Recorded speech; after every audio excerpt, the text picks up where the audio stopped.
very good morning to all of you and welcome in the physics class. ठीक है, today we are going to discuss the concept of resistance. Concept of resistance. Welcome Javed. ठीक है भाई, अब ये देखिएगा, already we have talked a lot more about resistance, but अब थोड़ा सा हम लोग, thank you. ओके, अब हम लोग थोड़ा सा आगे बढ़ते हैं. तो ध्यान दीजिएगा, हम लोगों ने लिखा था ओम्स लॉ से V is equal to I are.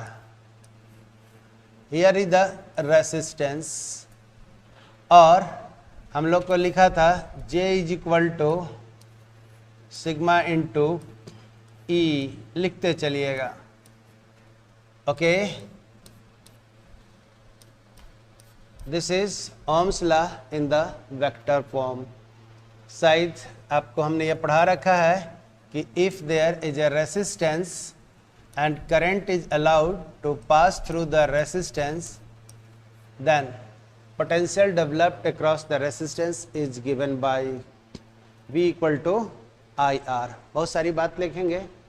और अगर ये वायर है, इसका क्रॉस सेक्शन एरिया A है और लेंथ L है और टाइप ऑफ द मटेरियल के लिए रेसिस्टिविटी ओके रो है, then resistance is given by, ये देखिएगा, R is equal to rho L by A था, where resistance is given by this one. इसके बारे में हम लोगों ने कहा था रो मटेरियल प्रॉपर्टी था. मटेरियल प्रॉपर्टी लिखते चलिएगा, एक जगह शॉर्ट नोट बन जाएगा. हम डायरेक्ट लिख रहे हैं resistivity direct inversely proportional to the collision time और रिलैक्सेशन टाइम, वेयर टाउ क्या था, कोलिजन टाइम और रिलैक्सेशन टाइम.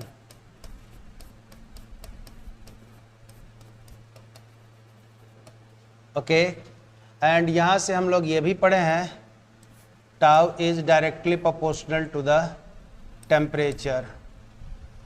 टाउ जो है डायरेक्टली टेम्परेचर के प्रोपोर्शनल होगा.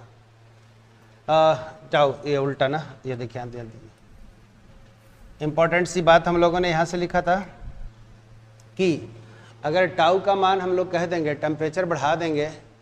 वेरी गुड मॉर्निंग वंदना. अब यहाँ से देखिए, टेम्परेचर को हम बढ़ा देंगे तो टाउ का मान घट गया था, right.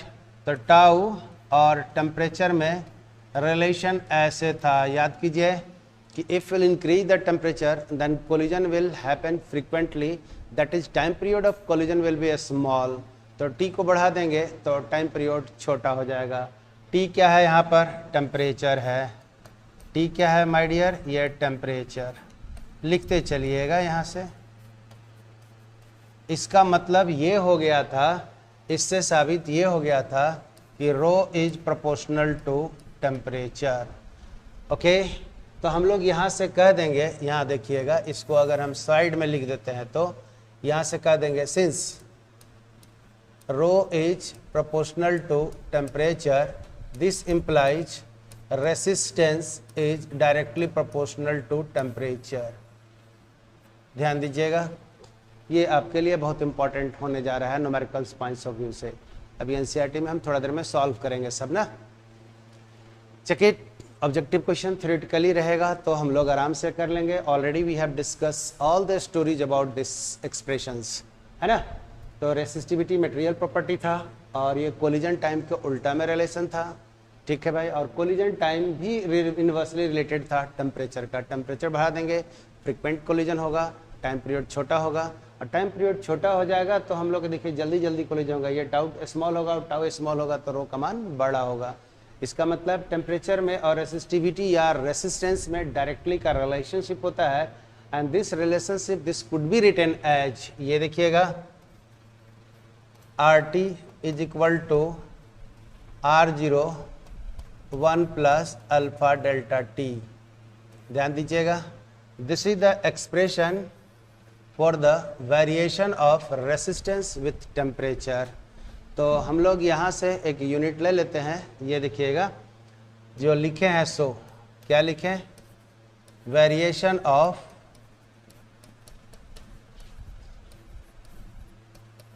Resistance and resistivity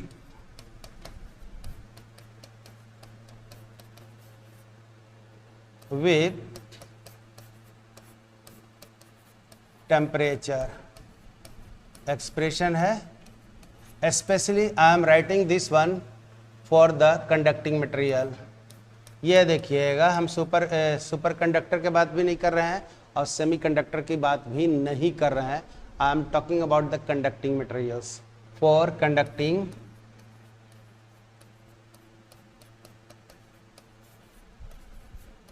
materials. Okay, पढ़ते जाइएगा ना, एकदम आपको ए राउंड में इतनी अच्छी सी फाउंडेशन हो जाएंगे कि अगला जो हम लोग कंपटीशन वाली बात करेंगे जो कि आपको बहुत ही आसान लगेगा। कंसेप्चुअली मैं बहुत क्लियर कर दे रहा हूँ। अब ये बताइए कि अगर कोई वायर है जिसका रेसिस्टेंस R0 है रूम टेम्परेचर पे, जिसको RO लिख देंगे ओरिजिनल रेसिस्टेंस, और RT लिख देंगे resistance at any temperature.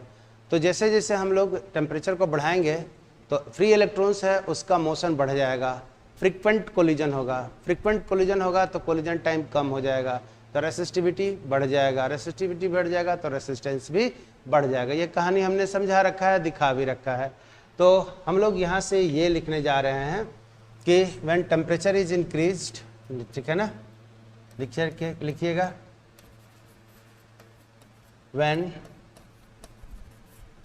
temperature T is increased then resistivity और दोनों में से एक ही रूल फॉलो करेगा क्योंकि मटेरियल प्रॉपर्टी का कैरेक्टर हम लोग फॉलो कर रहे हैं ना। रेसिस्टेंस विल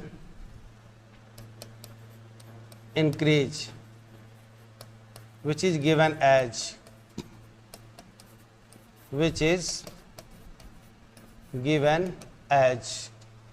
ये देखिए rho T is equal to rho 0 1 plus alpha delta T, और इसी को हम लोग कह देंगे RT is equal to R0 1 plus alpha delta T.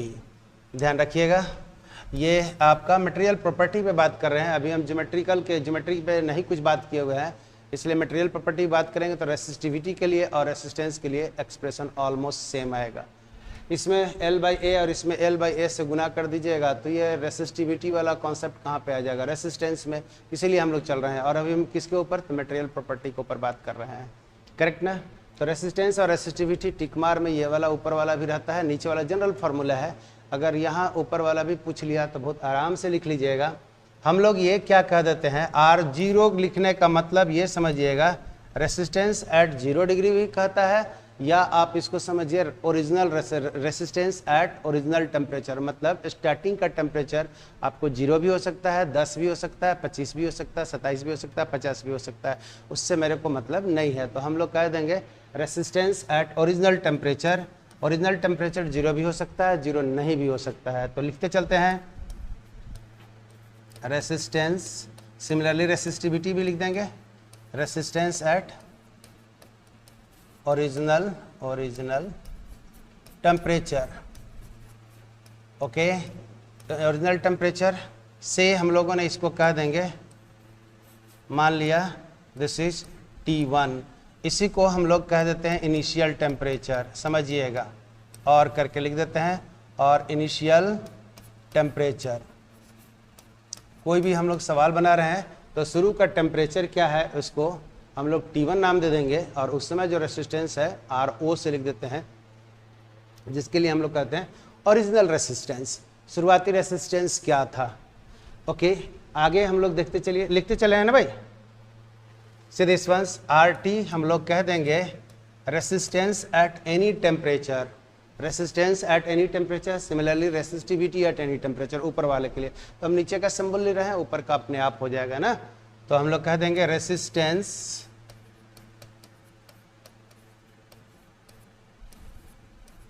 At any temperature.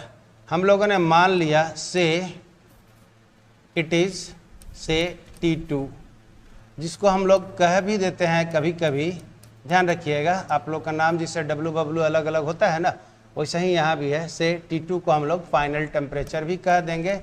Okay, final temperature.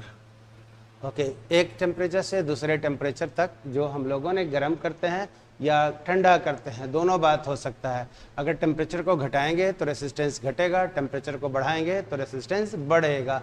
Okay, तो इसलिए मत सोचिएगा कि हमेशा बढ़ते रहेगा। If will increase the temperature then resistance will increase, and if decrease the temperature then resistance will decrease.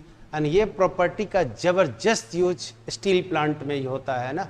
As a engineer जब बनिएगा तो आपको कंट्रोल रूम में जहाँ स्टील बनते रहता है, ब्लास्ट फर्नेस, लैडल, जितना भी फर्नेस होते हैं, सब का मिनट सेकंड का एकदम इंफॉर्मेशन एक कंप्यूटर स्क्रीन पे आते रहते हैं। इसका मतलब कोई ना कोई तो डिवाइस लगा हुआ है प्लांट में हर जगह पर, सो दैट उसका इंफॉर्मेशन हमको सब कंट्रोल रूम में दिखते रहता है ना। तो ये वेरिएशन ऑफ द रेसिस्टेंस, ये रेसिस्टेंस के आधार पर ही हम लोग टेम्परेचर को जज करते रहते हैं ना। तो आगे अब इंटरेस्टिंग बात हम आपको बताएंगे, पहले हम लोग फोकस कर लेते हैं सब्जेक्ट पर। और यहाँ पर अल्फा है coefficient of increase of resistance पर डिग्री राइज इन टेम्परेचर। अगर हम पर डिग्री टेम्परेचर में बढ़ाएंगे तो रेसिस्टेंस में कितना बढ़ोतरी होगा, इस चीज़ को अल्फा करेगा ना। तो अल्फा लिखेगा कोफिशिएंट ऑफ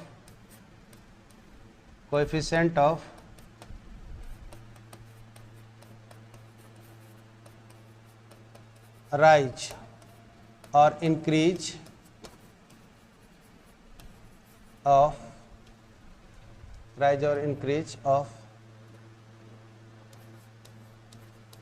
रेसिस्टेंस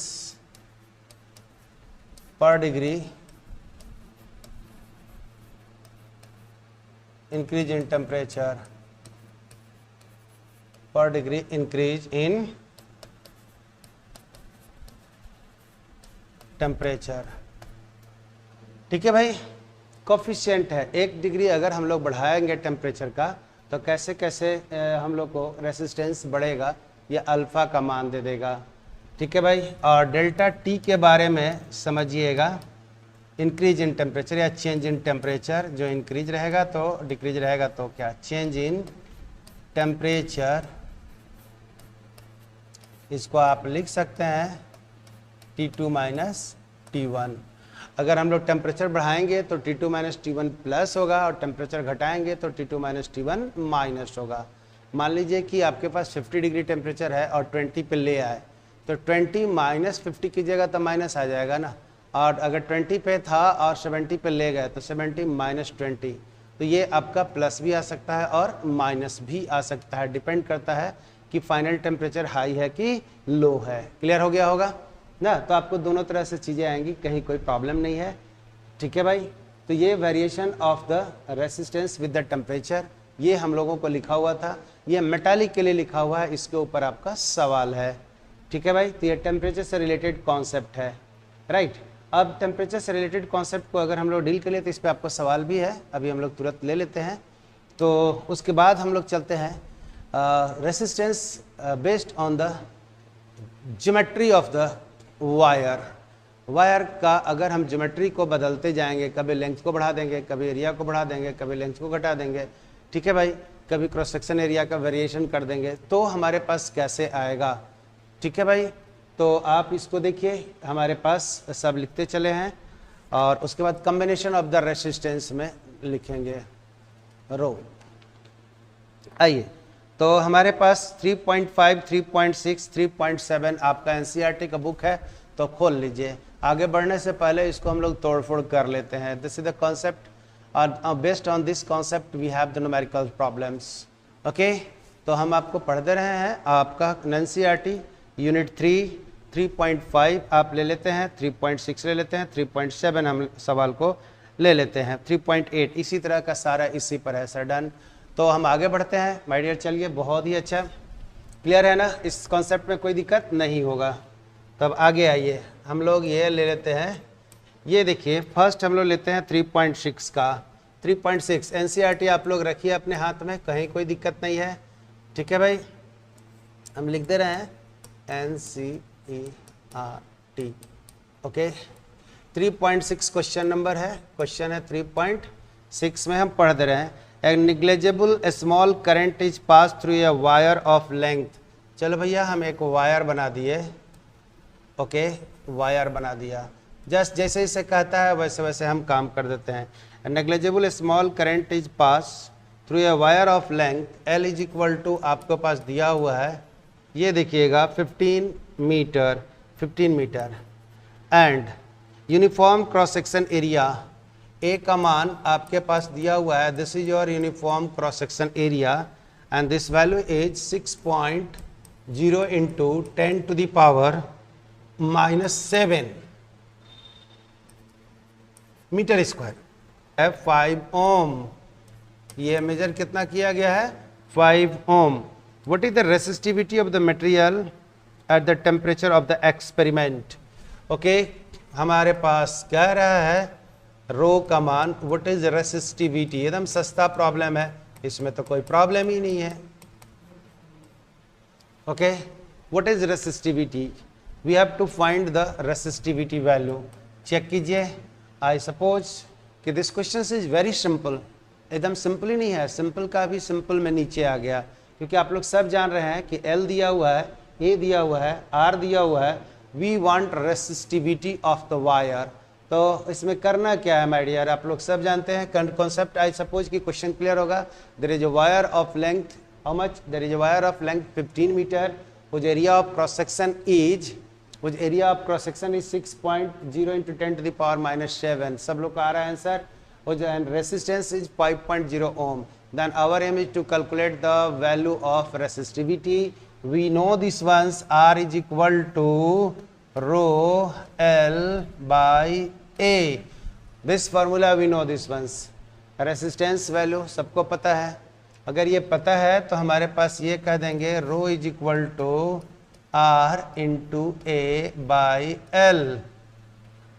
बोलिए, R इंटू ए बाई, हमारे पास कितना वैल्यू आया, L। ये देखिए हमारा R का मान दिया हुआ है, this value is 5 into A का मान है 6 into 10 to the power -7 by L का मान है 15। ओके, काट दिया तो 5 3, दिस इज 2। आंसर देखिए तो कितना वैल्यू आया हुआ है, 2 इंटू 10 टू द पावर -7, बहुत सही, सब लोग को आ गया है ओम मीटर।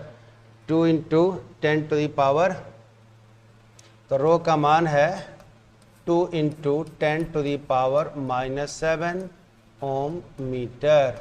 आई सपोज कि all of you would have got the result of this, इसमें कोई तो प्रॉब्लम ही नहीं थे जो हम लोगों ने पढ़ रखा था। सो ठीक है भाई, डरने की जरूरत नहीं है, आपको न्यूमेरिकल्स एक एक करके चलना है और हाथ यही क्लियर होगा।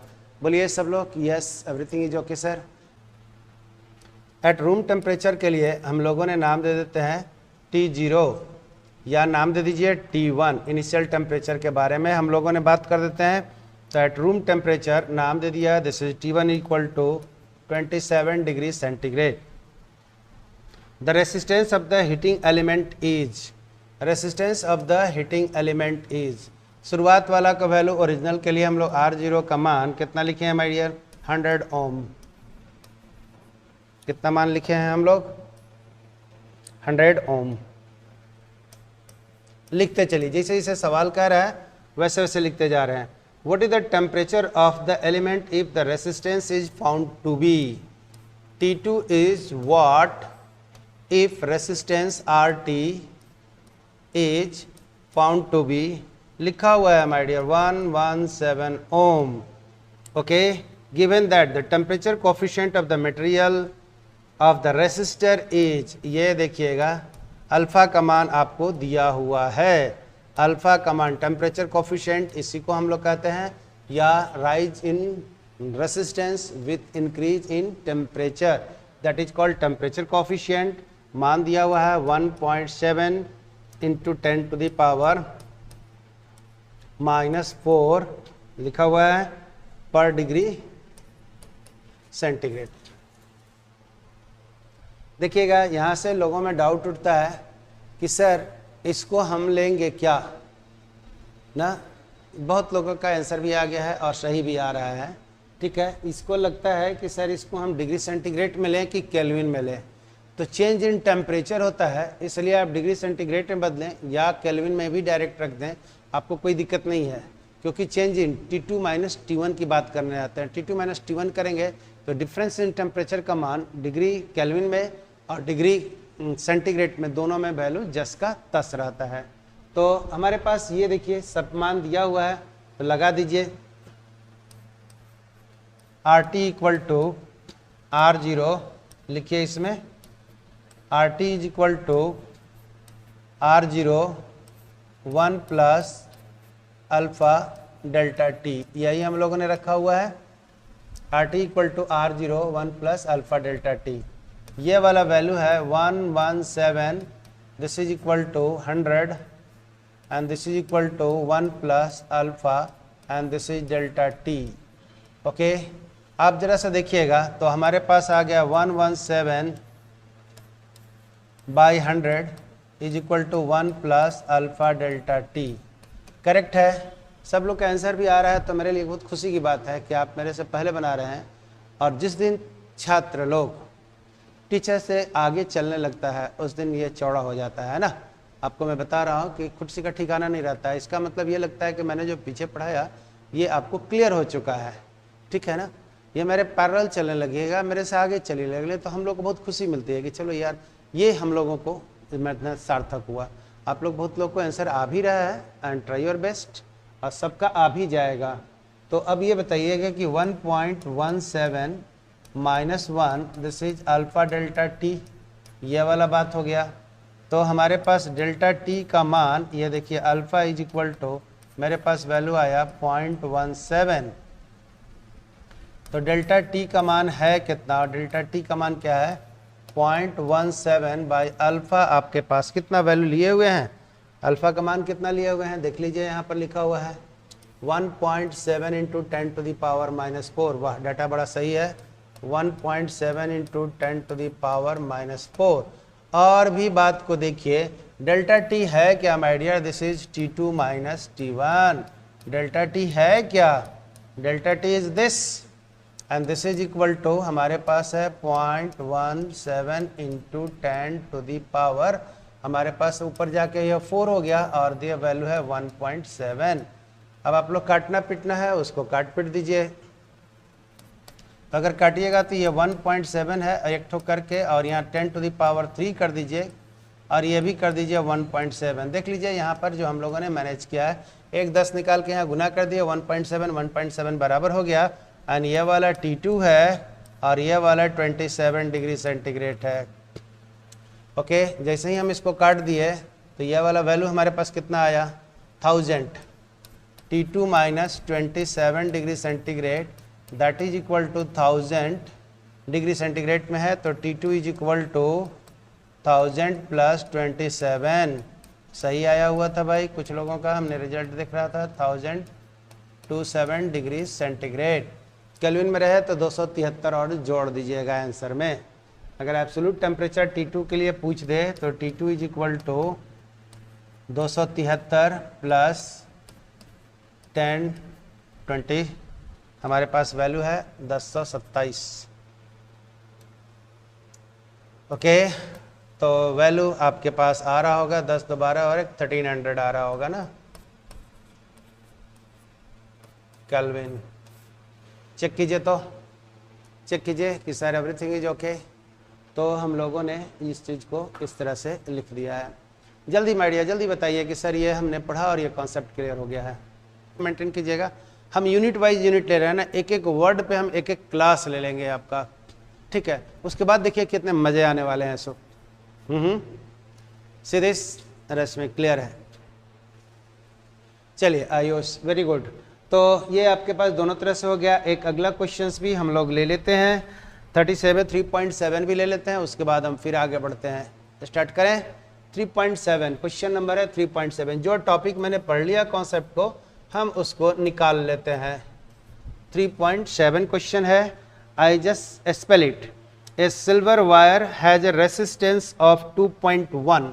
ये देखिएगा R0 का मान लिख दिया है, सिल्वर वायर का रेसिस्टेंस 2.1 ओम। ओके, एट मतलब पहला वाला टेम्परेचर को T1 कहिए या T इनिशियल कहिए। This value is 27.5 degree centigrade, right by. And a resistance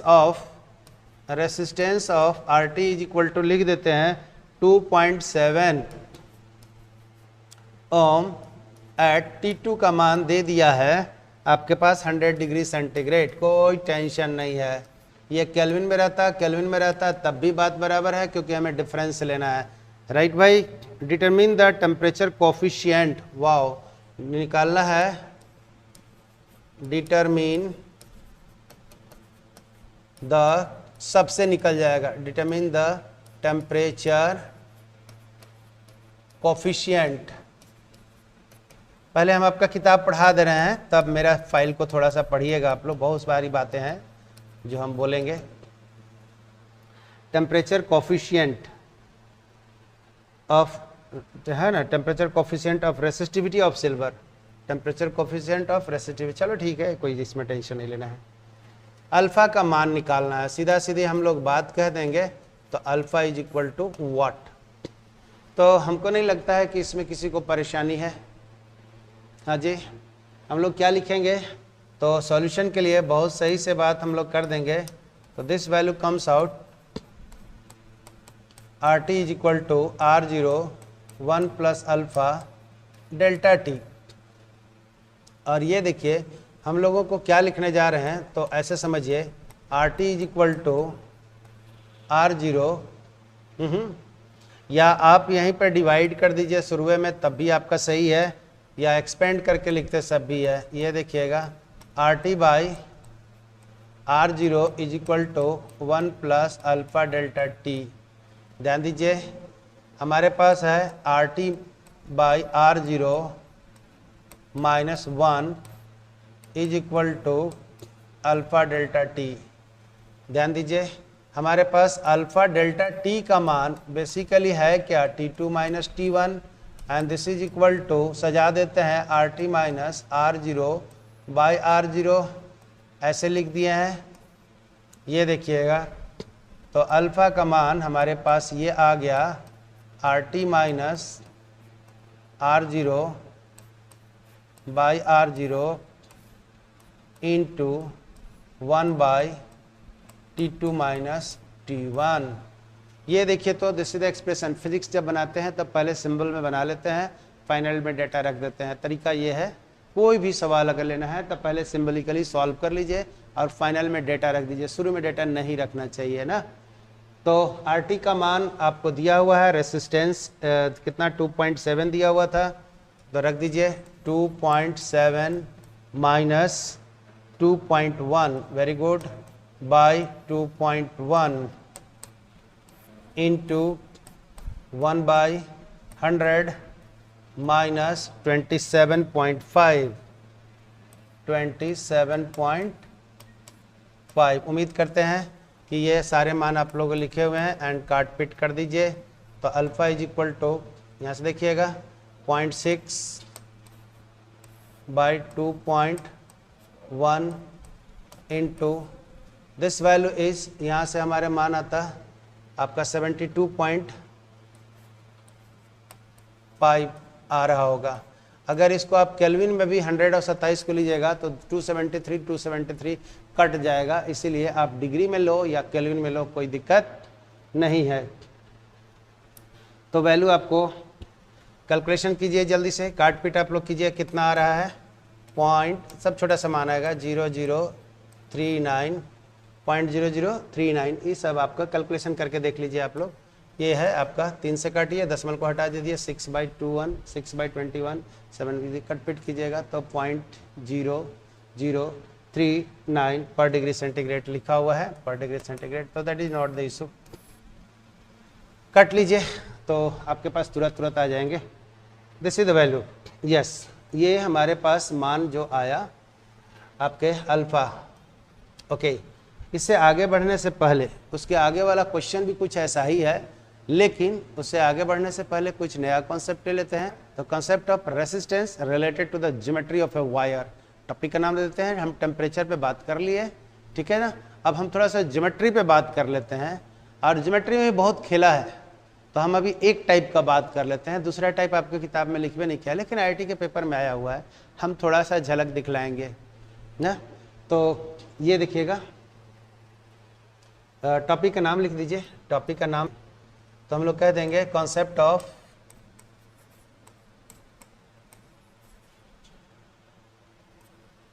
ठीक है भाई, यहां देखिएगा, concept of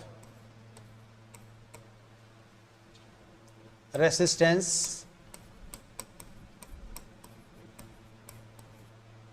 based on the geometry of the wire.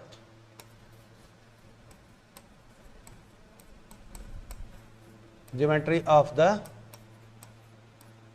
Wire, specially हम लोग कह रहे हैं जो VBI है आपके लिए, वॉल्यूम रिमेनिंग कांस्टेंट लिख दीजिए, वॉल्यूम रिमेनिंग कांस्टेंट, ये हमारा सवाल है। ओके, वॉल्यूम रिमेनिंग कांस्टेंट, अगर ये आपको लग रहा होगा तो सर ये क्या लिख दिए हैं, इसके बारे में समझिएगा। वॉल्यूम रिमेनिंग कांस्टेंट, इस क्वेश्चन को हम लोग कैसे लिखेंगे और इस टॉपिक, इस लैंग्वेज के आधार पे कैसे न्यूमेरिकल बनता है, हम इसके बारे में बात करेंगे।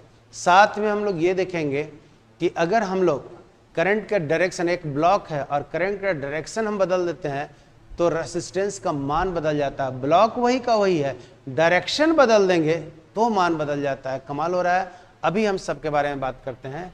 जस्ट आप एक समझिएगा, ज्योमेट्री से हम एक ब्लॉक लेते हैं। लेट एक first we are taking a cuboid type of the wire, देखिएगा। उसके बाद हम लोग वॉल्यूम रिमेनिंग कांस्टेंट की बात करते हैं। तो हम लोग first we are going to explain the direction of the current flow and the resistance. Concept है ये, ऑब्जेक्टिव के लिए बहुत इंपॉर्टेंट होगा। तो आइए यहाँ से, ये देखिए हम एक क्यूबॉइड ले लेते हैं, एक 3D ब्लॉक हमने ले लिया क्यूबॉइड। आप लोग भी मेरे साथ खींचते चलिएगा ना, ध्यान दीजिएगा। This way, this way, this way, this way, this is the value.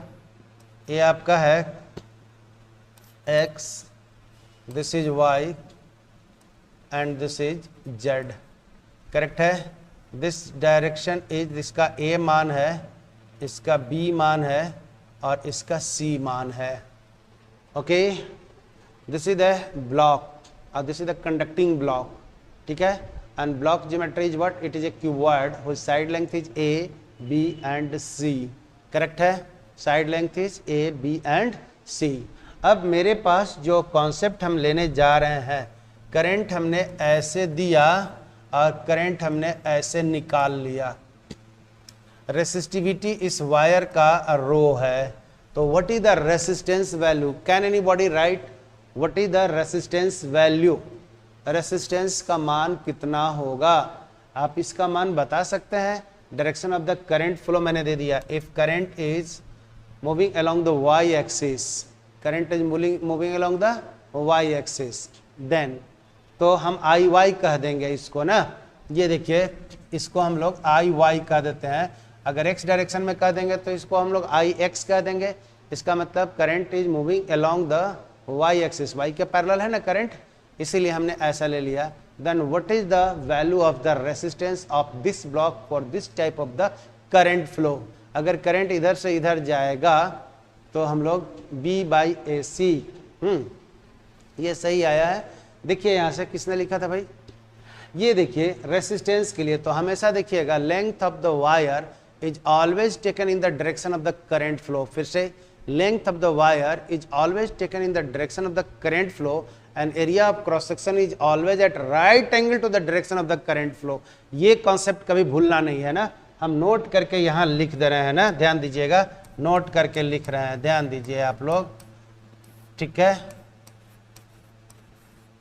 Length of the wire is always taken in the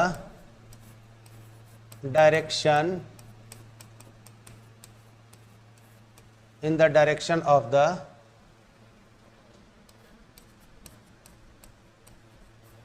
current flow, whereas area of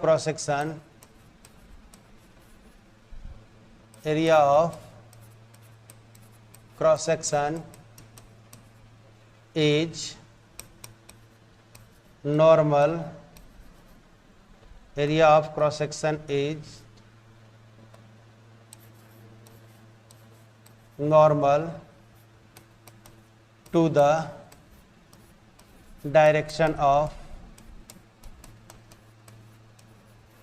current flow,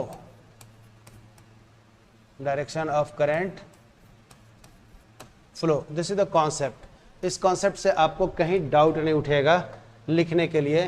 तो देखिएगा, लेंथ हम लोग ए बी सी, 3 लंबाई है, ए भी है, B भी है, सी है। तो लेंथ का डायरेक्शन हम लोग करंट का डायरेक्शन में लेंगे, तो ये बी वाला जो दिख रहा होगा, ये देखिए, ये वाला, this is the length, side length यही ना हो गया, तो बी साइड लेंथ हो गया, और एरिया ऑफ क्रॉस सेक्शन ये वाला हो रहा होगा। देखिए, तो एरिया ऑफ क्रॉस सेक्शन ये वाला हमने दिखा दिया आपको, ध्यान दीजिए, इधर से एंट्री मारा, इधर से निकल गया। आई सपोज आपको एकदम क्लियर हो गया हो कि सर एरिया भी दिख रहा है, तो एरिया वाला ए है और ये वाला सी है, तो 2 साइड लेंथ अगर हमको मिल जाए ए और एक 2 सी, तो आपके पास रेक्टेंगल टाइप की चीज होगा, तो एरिया कितना हो जाएगा, ए इंटू सी, और लेंथ कितना हो गया बी। हम लोग पढ़ते हैं R is equal to rho L by A. तो अगर हम ऐसे लिख दें आर वाई का मतलब समझ गए ना, current is flowing in the y direction, then value R Y is equal to rho L के जगह पर b लिखेंगे, एरिया की जगह ए सी लिखेंगे, कोई दिक्कत ही नहीं है। This is your answer, correct है, यस। देखिएगा, करंट का डायरेक्शन हमने ऐसे दे दिया, एस वे, और इधर से करंट आया होगा, ठीक है। करंट इधर से आया और इधर करंट चला गया, दिस इज हम लोग कह देंगे I X parallel to X axis हमने खींच दिया, आई एक्स। तो बताइए कि आई एक्स के डायरेक्शन में अगर चला जाएगा, हम लोग करंट एक्स के डायरेक्शन में फ्लो होगा, तो लेंथ कौन सा हो जाएगा, ए बी सी में जल्दी से लिख दीजिए, लेंथ का मान हम लोग के कौन सा हो जाएगा। यदि करंट आपको एक्स के डायरेक्शन में जाएगा तो लेंथ हो जाएगा, ए होगा कि बी होगा कि सी होगा, सानिया ए, अमित ए, बहुत सही, सी। आप देखिए, जिसके पैरेलल में होता है वही वाला लेंथ लेते हैं, और उसके परपेंडिकुलर एरिया क्या दिख रहा है, परपेंडिकुलर एरिया क्या दिख रहा है, जल्दी से बोलिए। सामने वाला एरिया जो शेडिंग करेंगे, तो शेडिंग वाला ये वाला एरिया आपको दिखेगा, ये सामने का टोटल एरिया, करेक्ट है। तो सामने का एरिया में आपके पास ये वाला बी है, और ऊपर में आपका क्या है, सी है, तो बी सी एरिया हो गया और ए लेंथ हो गया। तो हम लोग आर एक्स का मान अगर लिखना चाहेंगे, तो R X is equal to A, current का डायरेक्शन एक्स के डायरेक्शन में है, तो एक्स के डायरेक्शन में लंबाई ए है, तो रो ए बाई बी सी। बोलिए, ये दूसरा part, we have change the direction, resistance value we have got different value, है ना। जस्ट हमने डायरेक्शन को चेंज कर दिया है करंट फ्लो का, तो हम लोग लेंथ और एरिया ऑफ क्रॉस सेक्शन मतलब ज्योमेट्री पे डिपेंड कर रहा है, यस। तो ज्योमेट्री का कॉन्सेप्ट तो हम ले ही रहे हैं ना, कि ज्योमेट्रिकल डायरेक्शन कैसे फ्लो कर रहा है, एरिया ऑफ क्रॉस सेक्शन क्या हो रहा है, जस्ट डायरेक्शन बदलने से ये सब सारे ज्योमेट्री बदल जा रही है, इसलिए रेसिस्टेंस बदल जा रहा है। तो हम लोग concept based on the geometry, concept of the resistance based on the geometry of a wire और एनी कंडक्टिंग ब्लॉक, करेक्ट है। लास्टली हम लोगों ने यहाँ से दे रहे हैं उस बात को, आप लोग देखिए, हम एरो मार रहे हैं, एरो मार दिया तो दिस वे, और ये चला गया दिस वे। अब बताइए कि हमारे पास एरिया ऑफ क्रॉस सेक्शन आपको कौन सा दिखने वाला है, एरिया ऑफ क्रॉस सेक्शन नीचे ऊपर देख रहे हैं ना, तो एरिया ऑफ क्रॉस सेक्शन देखिए, लेंथ कितना दिखेगा, आर जेड का मान अगर लिखना चाहेंगे हम लोग, तो R Z is equal to rho C by A B. उम्मीद करते हैं कि ये पॉइंट आपका क्लियर हो गया होगा। सी बाई ए बी, बहुत सही, सब लोग का आंसर मेरे स्क्रीन पे सही दिख रहा है। बोलिए, तो हम लोगों ने क्या कहा था, if direction will change, geometry of the wire will change, so resistance will change, although block remain the same, block remain the same. इस पे आपको क्वेश्चन आया हुआ मिलेगा, हर कंपटीशन में ही मिलेगा। हमको लगता है कि जितना मैंने बात बोला उतना से आप थोड़ा सा ध्यान दीजिएगा। करंट वा जायद कने है, उसके नॉर्मल में एरिया कितना है, अगर ये देखने आ गया और माइन्यूटली देखिएगा तो सब सवाल आपका सही बनेगा, कोई दिक्कत नहीं है। ओके, तो ये हम लोगों ने जस्ट डायरेक्शन का आधार पे हमने बात किया। Right now we are talking about the volume remaining constant. Volume remaining constant का मतलब क्या होता है, just try to understand. Okay, ये डायरेक्शन पे हमने बात किया था ना।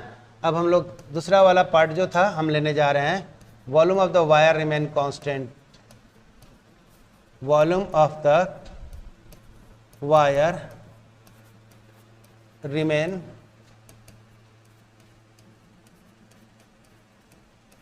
तो volume of the wire remain constant में हम बात करने जा रहे हैं। ये क्या करने जा रहे हैं सो समझिए। First, this is the wire,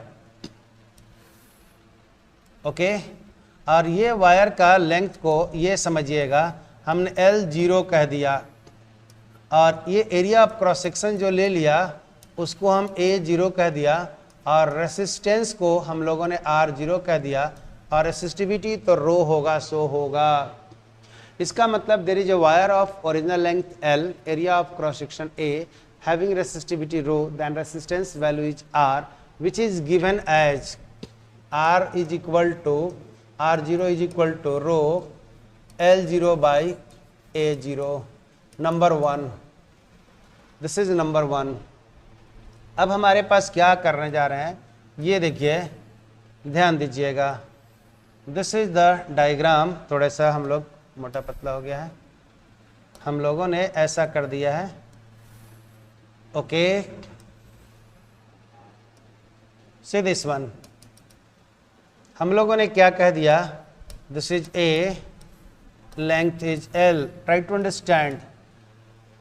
अब आप देखिए तो तार की लंबाई वही है कि बढ़ गया, तार की लंबाई वही है कि बढ़ गया, तो हम लोग ये कहेंगे length of the wire is stretched by x%।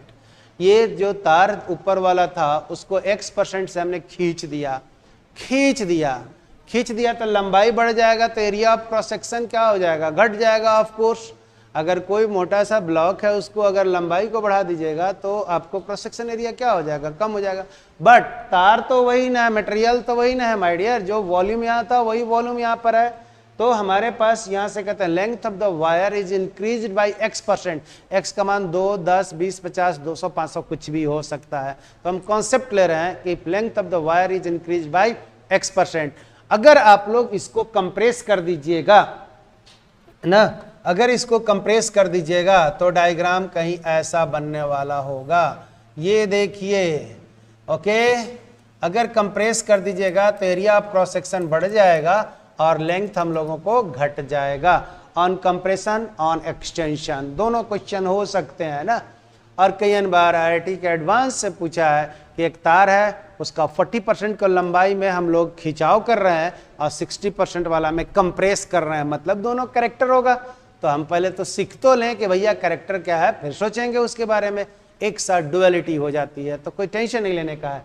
This is a wire original length, this is compressed length. Compressed कर देंगे तो लंबाई घट जाएगा तो मोटाई बढ़ जाएगा, एक्सटेंड कर देंगे तो लंबाई अगर बढ़ गया तो ये एरिया ऑफ क्रॉस सेक्शन क्या होगा, घट जाएगा। बट इन टोटलिटी जो तार था उसी को ना खींच तिर किए हैं, इसलिए वॉल्यूम रिमेन कांस्टेंट। कॉन्सेप्ट क्या दिया है, वॉल्यूम रिमेन कांस्टेंट। तो नीचे में हम लोग लिख देते हैं, if the given wire is stretched by x%, then find the new resistance. हम लोग यहां पे लिख देते हैं, ठीक है ना। If the given wire is stretched or elongated, stretched by x%।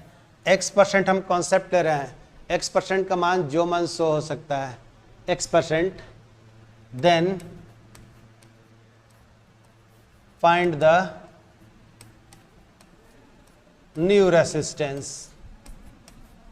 बहुत कमाल का इस पे सवाल आता है, find the new resistance. Okay, if given wire है L0 वाला जो वायर दिया हुआ है, अगर उसको हम x% से खींच दिए, कंप्रेस करेंगे तो कैलकुलेशन इसी के आधार पर बनेगा, बट थोड़ा सा डिफर करता है जो हम नेक्स्ट देखेंगे। फिलहाल देखिएगा, if wire is stretched by x%, तो भैया ओरिजिनल वायर कितना था L0, अब इसे हम कितना से खींच दिया x% से, तो न्यू वाला लंबाई क्या हो जाएगा, तो देखिए, तो हम लोग का न्यू लंबाई L इज इक्वल टू हम लोग लिखेंगे L0 plus L0 into x/100।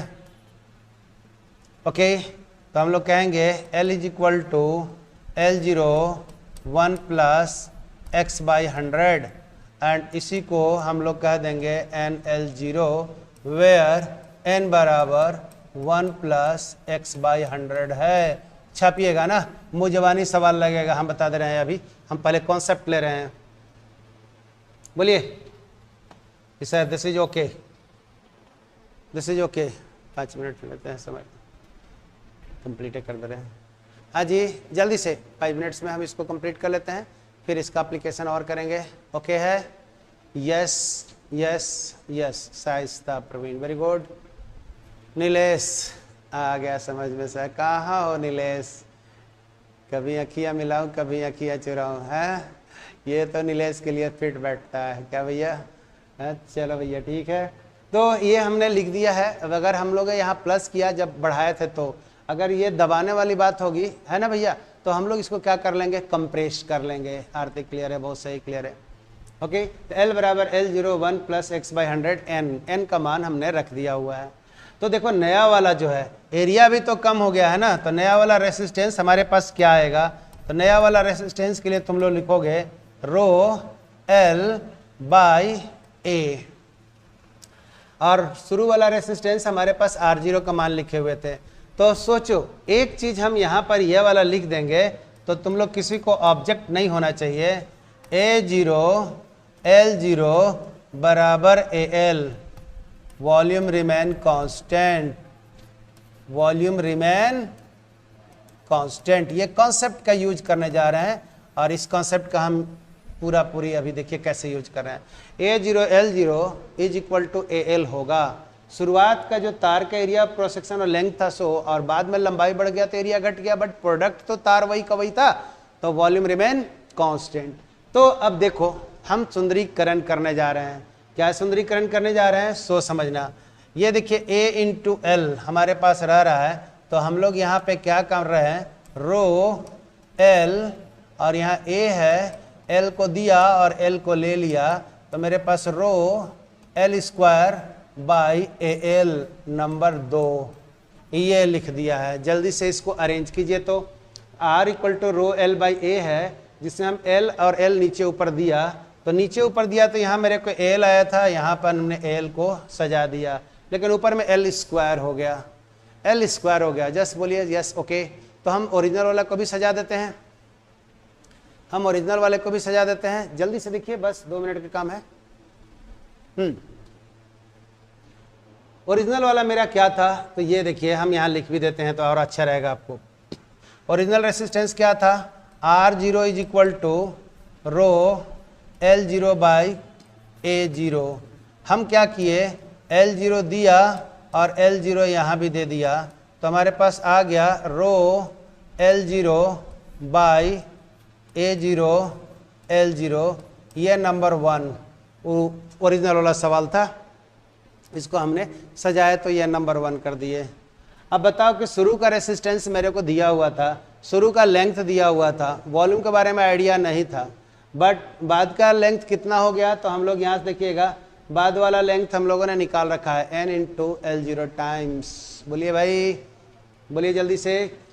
तो अगर यहाँ से हम लोगों ने बात करेंगे तो एक चीज़ कांस्टेंट है, तो आ जाओ यहाँ से, 2:1, आइएगा, बड़ा काम का चीज़ मिलने वाला है। 2:1 में R/R0 अगर हम लोग कर देंगे तो this value we have got it rho L²/AL। दूसरा वाला बात कह देंगे रो L02/A0L0। देखो रख दिया यहाँ से R/R0 is equal to rho L²/AL into A0L0 rho L0 का स्क्वायर। इसको उड़ा देंगे और रो को रो से उड़ा देंगे। हम लोग सब जानते हैं AL बराबर A0L0 होता है। ओके, तो हमारे पास वैल्यू ये है R/R0 is equal to L/L0 का whole square. This is VBI। Okay, ये आपका अपने आप बहुत इंपॉर्टेंट क्वेश्चन है। हम लोग यहाँ से कह देंगे I प्रोपोर्शनल टू L²। कब? जब वॉल्यूम कांस्टेंट रहेगा तब। वॉल्यूम कांस्टेंट रहेगा तब। जल्दी से इसको मार्क कीजिएगा। आपको हर वक्त नहीं है, R/L का प्रोपोर्शनल होता है, लेकिन यहाँ L² का प्रोपोर्शनल आ गया कब? जब वॉल्यूम कांस्टेंट रहेगा तब। ये क्वेश्चन आपको VBI है। उम्मीद करते हैं ये समझ में आ गया होगा। लास्ट स्टेप्स हम लोग ये भी जान रहे हैं कि L is equal to NL0 होता है। बोलो भाई। तो हम लोग कह देंगे R/R0 is equal to NL0 by this one का ऐसे। अब यहाँ पे काट दो तो हमारे पास वैल्यू आ गया R/R0 is equal to N²। Okay, and this value new resistance is equal to N²R0। चलो जल्दी से बोलो, जल्दी से छापो, जल्दी से।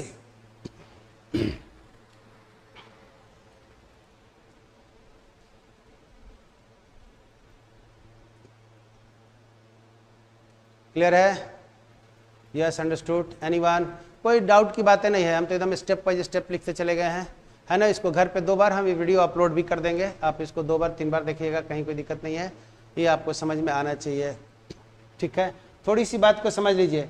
तो this is the new resistance. अगर ओल्ड रेसिस्टेंस दिया हुआ है तो न्यू रेसिस्टेंस का मान निकल गया, न्यू रेसिस्टेंस। ओके, जरा सा ये बताओ, हमारे पास अगर ये पूछ देता percentage increase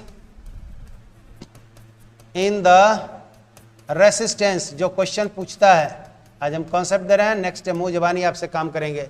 percentage increase in the resistance, तो हम लोग क्या कह देंगे R/R0 is equal to N²। एक काम करो तुम लोग, R/R0 में से एक घटा लो तो इधर में से भी क्या कर दोगे, एक घटा लो। तो हमारे पास वैल्यू देखो, परसेंटेज इंक्रीज पूछ रहा है तो R/R0 इंटू 100 कर दो इधर भी, और ये वाला को कर दो N² - 1 इंटू 100। बोलो तो ये वाला क्या है? ये वाला इंक्रीज। ये वाला क्या है आपका? Increase in resistance. और ये टोटल क्या है आपका? ओके, ये टोटल क्या है आपका? Percentage increase. Percentage increase in resistance. Okay, and this value we have got it here R2 minus, ये देखिए आपके पास जो आ गया फाइनल रिजल्ट, दिस वन हम लिख दे रहे हैं R/R0 into 100। This is equal to N² - 1 into 100, where आप लोग सब पता है n बराबर 1 + x/100 होता है। Yes, this is your working rule. लिख लिया? फिनिश। यस, जल्दी से सिंबल मारोगे सर, ये क्लियर हो गया? तो फाइनल हो गया, इसके आगे हम लोग पढ़ेंगे। दिस इज इम्पॉर्टेंट है, जो बहुत ही जल्दी जल्दी काम करने के लिए आपके पास सही आएगा। जैसे एक एग्जाम्पल हम आपको दे देते हैं, अब बाकी क्लियर कर लीजिएगा। एक छोटा सा एग्जाम्पल हम आपको दे रहे हैं कि मुंह जबानी बिना पेन लिए सवाल को हम कैसे बना लेंगे ना। अगर हमसे कह देंगे कि किसी तार का, ध्यान रखिएगा, किसी तार का आपका रेसिस्टेंस जो दिया हुआ है, उस तार के लंबाई में हम 20% का इंक्रीमेंट किए। तार के लंबाई को हम कितना बढ़ा दिए? 20% से बढ़ा दिए, खींच दिया। If the wire of the length is stretched by 20%, what is the percentage increase in the resistance? What is the percentage increase in the resistance? मुंह जबानी यहाँ देखिएगा, एन का मान जल्दी बोलिए, 20% लिखा हुआ है, 20%, तो n is equal to 1 + 20/100, this is equal to 1.2। n का मान मुंह जबानी कीजिए, मुंह कीजिए, यहाँ से देखिएगा, अगर तार के लंबाई को हम 20% से बढ़ा दिए तो n का मान कितना आया आपको? n का मान कितना?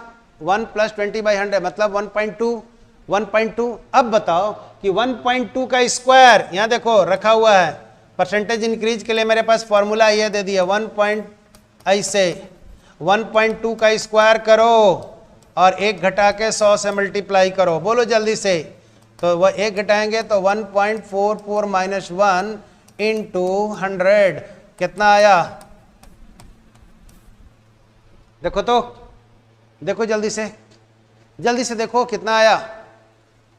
1.2। n का मान बोले 1 + x/this ones, तो 1.2 का होल स्क्वायर, 12 का होल स्क्वायर 144, और 144 में से हम लोग 1.44 में से 1 घटा लिया और 100 से मल्टीप्लाई किया, 44%। मान लो कि तुम लोगों से हमने दे दिया कि 30% से कर दिया, 30% से 30% से, जल्दी से आप बोल दो, 30% से हमने बढ़ा दिया तार की लंबाई को, तो नया वाला रेसिस्टेंस में क्या इंक्रीमेंट होगा? जल्दी से मुंह जबानी, हम अब नहीं करने वाले हैं, आंसर आ जाना चाहिए मेरे को। 30% से तार की लंबाई को हमने बढ़ा दिया हुआ है, 30% से बढ़ा दिया, तो बताइए कि 1.3 n का मान आ गया, कितना परसेंटेज बताइए? परसेंटेज बताइए। 30% से अगर हमने बढ़ा दिया तो परसेंटेज इंक्रीमेंट बताइए। 69%, बहुत सही 69% आप लोग का आ गया। कहीं टेंशन थोड़ी है यार, n का मान लिखो तो 1 + 30/100, ये मुंह जबानी के लिए बोलते हैं, हम लोग पेन नहीं छूते हैं इसके लिए। ठीक है भाई, सही जावेद, हिमांशु, सब लोग का सही आ रहा है, ज्योति।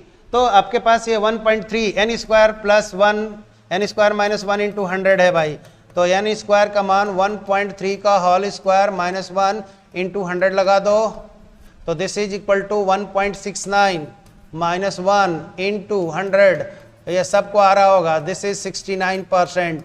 करेक्ट है, ये जादू हो जाता है ना। तो ये सवाल धड़ल्ले से निकलेगा, हम नेक्स्ट और इस पे क्लियर करेंगे। आज यहीं तक, थैंक यू वेरी मच।